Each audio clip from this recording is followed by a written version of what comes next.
आज मैं आपके सामने डॉक्टर राजेंद्र प्रसाद जी, जो कि हमारे पूर्व राष्ट्रपति रह चुके हैं, उनकी एक कहानी सुनाने जा रही हूँ। चलिए सुनते हैं। एक बार क्या होता है कि हमारे जो राष्ट्रपति थे डॉक्टर राजेंद्र प्रसाद जी, जो पूर्व राष्ट्रपति रह चुके हैं, वो कई राज्यों के इंस्पेक्शन के लिए जा रहे थे, उसके दौरे के लिए जा रहे थे। तो ऐसे ही कि देखने के लिए कि वहाँ पे कामकाज ठीक से चल रहा है, डेवलपमेंट के काम ठीक से हो रहे हैं या नहीं। तो ऐसे ही वो कई सारे स्टेट्स में जा रहे थे। तो वो जाते हैं तो ऐसे ही इंस्पेक्शंस करते करते वो पहुँच जाते हैं रांची। तो जब वो रांची जाते हैं तो उन्हें फ़ील होता है कि उनके पैरों में थोड़ा दर्द हो रहा है। तो जब दर्द होता है उनके पैरों में, वो थोड़ा देखते हैं कि भाई दर्द क्यों हो रहा है, ज़रा पता तो लगाया जाए। तो अपने शूज़ वूज़ उतारते हैं, पैरों को चेक करते हैं, देखते हैं कि उनका जो जूतों का जो सोल था वो काफ़ी घिस गया था, जिसकी वजह से उसमें से कीलें जो थी ऊपर को निकल आई थी। अब राजेंद्र बाबू क्या थे, वो अहिंसक चरमाले से ही लेते थे अपने शूज़ वगैरह जब भी उनको ख़रीदने होते थे।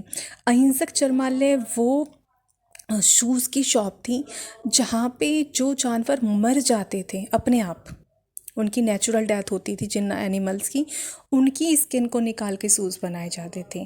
शूज़ बनाने के लिए, उनकी स्किन निकालने के लिए किसी को जानबूझ के नहीं मारा जाता था।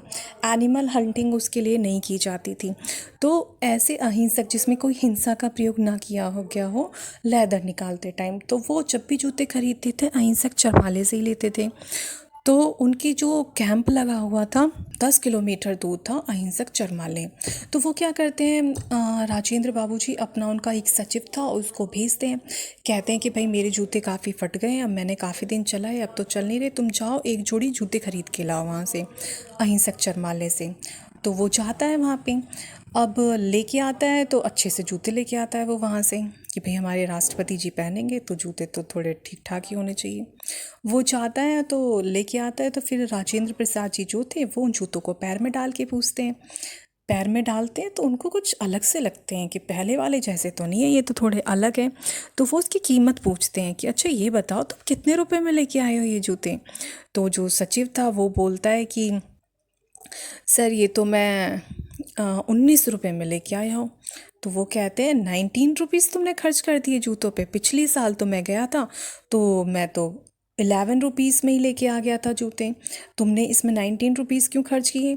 तो वो कहता है कि सर वो मैंने 11 रुपीज़ वाले भी देखे थे, लेकिन वो जो जूते थे वो काफ़ी हार्ड थे, और हार्ड भी थे और थोड़े कमज़ोर भी थे, वो इतने मजबूत नहीं थे।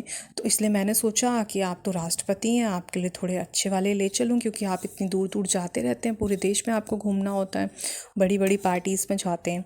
तो राजेंद्र प्रसाद जी तो जो थे वो थोड़े से नाराज़ होते हैं, कहते हैं कि अच्छा ये बताओ, जब मेरा काम 11 रुपये के जूते से चल रहा है तो मैं 19 रुपये क्यों खर्च करूँ इसमें। तुम जाओ और इन्हें लौटा के आओ, और जो मैं पहनता हूँ 11 रुपये वाले जूते वही लेके आओ। तो वो उसे भेज देते हैं, कहते हैं कि इसे लौटा के आना है अब तुम्हें। पर कहते हैं रुको रुको, अभी मत जाना, अगर तुम अपनी गाड़ी से जाओगे तो जितने रुपए मैंने इन जूतों में बचाएं उतने का तुम पेट्रोल फूंक दोगे वहाँ पे। तो जब कोई उस साइड जाएगा तभी उससे मंगवाना। तो वो 3 दिन वहाँ रुकते हैं। तो 3 दिन बाद क्या होता है, किसी आदमी को वहाँ जाना होता है तो उसके हाथों जूते मंगवाए जाते हैं, और फिर जो राजेंद्र प्रसाद जी थे वो फिर उन जूतों को पहन के, वैसे तो ये बात कोई बहुत ज़्यादा बड़ी नहीं है, पर ये है कि राष्ट्र की जो संपत्ति है, हमारे देश की जो संपत्ति होती है, हमारे देश का जो पैसा है, उसका एक एक पैसे का ख्याल रखते थे राजेंद्र बाबू। उनकी एक छोटी सी बात थी, लेकिन ये बहुत गंभीर है कि समाज का जो पैसा है उसकी एक एक पैसे को हमें बड़े सोच समझ के खर्च करना चाहिए, क्योंकि छोटी छोटी बातें जो होती हैं वही इंसान को बड़ा बना देती हैं, और छोटी छोटी चीज़ों से ही व्यक्ति इतने महान बन जाते हैं। आज हम सम्मान की दृष्टि से उनकी कहानी इसीलिए पढ़ रहे हैं क्योंकि उन्होंने अपने जो समाज का पैसा था, देश का पैसा था, उसे अपने ऊपर ना खर्च करके समाज की संपत्ति को समाज के लिए अच्छे कार्यों में लगाया। तो इसीलिए उनको आज याद किया जाता है। आशा करती हूँ आपको कहानी अच्छी लगी होगी। सभी को प्रणाम। जय गुरुदेव।